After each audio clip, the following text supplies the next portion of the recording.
Backing news 5 రాష్ట్రాల బంద్కు పిలుపునిచ్చిన మావోయిస్టులు పలు ప్రాంతాల్లో పోస్టర్లను అతికించారు. గత నెల 24న మల్కన్గిరిలో పోలీసులు ఏకపక్షంగా కాల్పులకు తెగబడ్డారని ఆరోపించిన మావోయిస్టులు దీనికి తగిన మూల్యం చెల్లించక తప్పదని హెచ్చరించారు. కాల్పుల్లో గాయపడ్డ వాళ్లను చిత్రహింసలు పెట్టి చంపారని అంటూ పోస్టర్లలో పేర్కొన్నారు మావోయిస్టులు. AP BJP incharge Siddharthnath Singh Congress పై తీవ్ర స్థాయిలో ఫైర్ అయ్యారు. ముస్లింలు మాత్రమే ఎందుకు జైలు నుంచి తప్పించుకుంటున్నారని దిగ్విజయ్ సింగ్ చేసిన వ్యాఖ్యలపై ఆగ్రహం వ్యక్తం చేశారు. కాంగ్రెస్ పార్టీ పాకిస్తాన్ కు ఉగ్రవాదులకు మద్దతు పలుకుతోందని చెప్పడానికి ఇదే ప్రత్యక్ష నిదర్శనమని అన్నారు సిద్ధార్థనాథ్. దేశం కోసం ప్రాణాలర్పించిన ఆర్మీ జవాన్లకు ఎందుకు మద్దతు ఇవ్వడం లేదని దిగ్విజయ్ ని ప్రశ్నించారు. The Congress and the Congress party as a safe haven. That is the reason they are breaking jail and joining the Congress party. I'll give you the reason. वो जेल इसलिए तोड़ के भागते हैं क्योंकि उनको कांग्रेस पार्टी ज्वाइन करना है और कांग्रेस पार्टी उनके लिए एक सुरक्षित स्थान है, a safe haven. The reasons are very simple. Batla House encounter. The Congress party and Digvijay Singh did question only the Delhi police. Digvijay Singh and senior leaders of the Congress party went to the house of the terrorists to sympathize in UP, a place called Ajamgarh. తెలంగాణలో వేరుశనగ విత్తనాల కొరత లేదన్నారు వ్యవసాయ శాఖ మంత్రి పోచారం శ్రీనివాసరెడ్డి. హైదరాబాద్లోని వ్యవసాయ శిక్షణ క్షేత్రం కార్యాలయంలో అధికారులతో సమీక్ష నిర్వహించిన ఆయన గతేడాది కంటే ఈ ఏడాది శనగ పంట విస్తీర్ణం పెరిగిందన్నారు. యాసంగిలో ప్రతి రైతుకు రుణాలు ఇవ్వాలని అధికారులకు ఆదేశాలు జారీ చేశామన్న పోచారం రైతులు పంట బీమా ప్రీమియాన్ని చెల్లించాలని సూచించారు. పండించిన ధాన్యానికి మార్కెటింగ్ శాఖ ద్వారా గిట్టుబాటు ధర కల్పించేందుకు రాష్ట్రంలోని అన్ని జిల్లాల్లో వరి కొనుగోలు కేంద్రాలు ప్రారంభించామన్నారు. ఆంధ్రప్రదేశ్లో ఈ నెల 4 నుంచి భారీ వర్షాలు కురిసే అవకాశం ఉందని వాతావరణ శాఖ తెలియజేసింది. దక్షిణ అండమాన్ సముద్రంలో ఆగ్నేయ బంగాళాఖాతానికి ఆనుకుని అల్పపీడనం ఏర్పడింది. రానున్న 24 గంటల్లో ఇది వాయుగుండంగా మారనుందని భారత వాతావరణ విభాగం వెల్లడించింది. వాయుగుండం వాయువ్య దిశగా ప్రయాణించి మరింత బలపడి 3వ తేదీ నుంచి వర్షాలు కురుస్తాయని వివరించింది. తీరం వెంట బలమైన ఈదురుగాలులు వీస్తాయని, సముద్రం అలజడిగా ఉంటుందని, మత్స్యకారులు సముద్రంలో చేపల వేటకు వెళ్లవద్దని హెచ్చరించింది. బ్రెయిన్ డెడ్ కు గురైన ఓ వ్యక్తి అవయవాలు 4గురికి పునర్జన్మను ప్రసాదించాయి. గుండె, ఊపిరితిత్తులు, కాలేయం, 2 కిడ్నీలు దానం చేసి మానవత్వాన్ని చాటుకున్నారు ఆయన కుటుంబీకులు. చిత్తూరు జిల్లా పాకాల మండలం కావలివారిపల్లెకు చెందిన మురళి ఒక ప్రైవేట్ కంపెనీలో పనిచేస్తున్నాడు. దీపావళి రోజు బైక్ పై వెళ్తుండగా ఎదురుగా వస్తున్న మరో బైక్ ని ఢీకొని తీవ్రంగా గాయపడ్డాడు. దీంతో మురళిని చెన్నై అపోలో ఆసుపత్రికి తరలించారు. అక్కడ ఫలితం లేకపోవడంతో తిరుపతి స్విమ్స్ కి తీసుకొచ్చారు.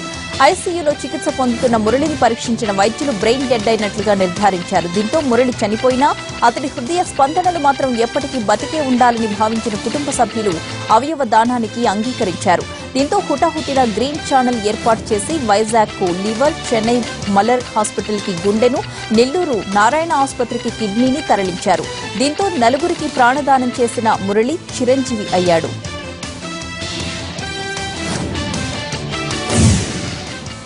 శ్రీకాకుళం జిల్లా సీతంపేటలో ఓ ఐటీడీఏ ప్రాజెక్టు ఆఫీసర్ వెంకట్రావు అక్రమాస్తులు తవ్వే కొద్దీ భారీగా బయటపడుతున్నాయి. అధికారికంగా 1.5 కోట్ల ఆస్తులని చెబుతున్నప్పటికీ మార్కెట్ లెక్కల ప్రకారం ఇప్పటికే 10 కోట్లకు పైగా అక్రమ ఆస్తులను ఏసీబీ అధికారులు గుర్తించారు.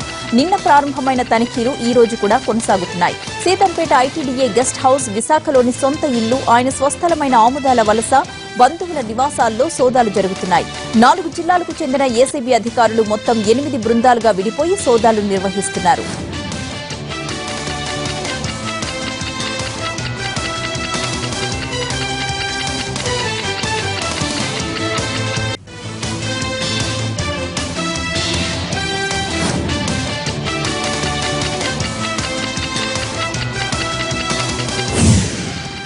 నిన్న ఉదయం నుంచి జరుపుతున్న తనిఖీల్లో కీలక పత్రాలు, ఆస్తులకు సంబంధించిన డాక్యుమెంట్స్ స్వాధీనపరుచుకున్నారు. నిన్న ఒక లాకర్ తెరిచిన ఏసీబీ అధికారులు ఈ రోజు మరో 2 లాకర్లు తెరవనున్నారు. శ్రీకాకుళం, విశాఖ, సీతంపేట, ఆముదాల వలస, రాజాంతో పాటు మొత్తం 9 ప్రాంతాల్లో ఈ రోజు సోదాలు జరుగుతున్నాయి. 2వ లాకర్ తెరిచిన తరువాత అతడి ఆస్తుల చిట్టా ఇంకాస్త పెరిగే అవకాశం ఉంది.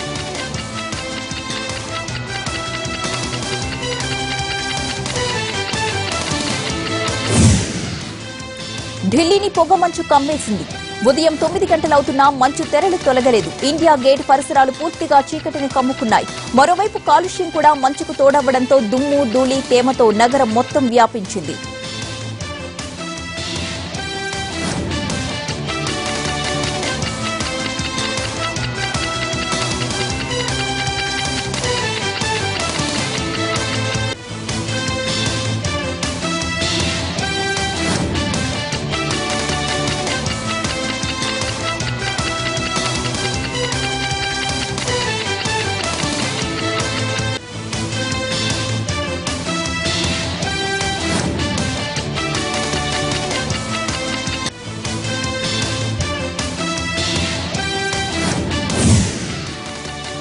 బంగ్లాదేశ్లో హిందూ దేవాలయాలపై దాడులు జరుగుతున్నాయి. బ్రాహ్మణ బార్యా జిల్లాలో ఒకే రోజు 15 ఆలయాలను ధ్వంసం చేసిన దుండగులు అనంతరం అక్కడి సమీపంలోని 100 హిందువుల ఇళ్లపై దాడులు చేశారు. ఇళ్లలో ఉన్న వస్తువులన్నీ లూటీ చేశారు.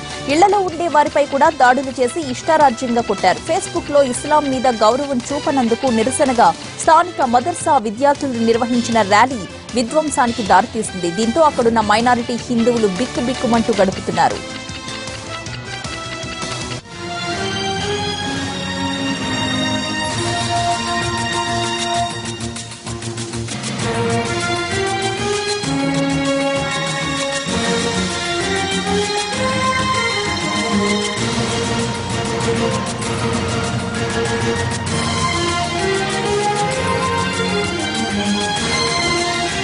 టీడీపీ ఎమ్మెల్యే ఆర్ కృష్ణయ్యను పోలీసులు ప్రశ్నించారు. నయీం కేసులో కృష్ణయ్యకు పోలీసులు నోటీసులు ఇచ్చారు. నార్సింగ్ పోలీసుల ముందు హాజరయ్యారు ఆర్ కృష్ణయ్య. నయీంతో సంబంధాలపై పోలీసులు ఆరా తీశారు.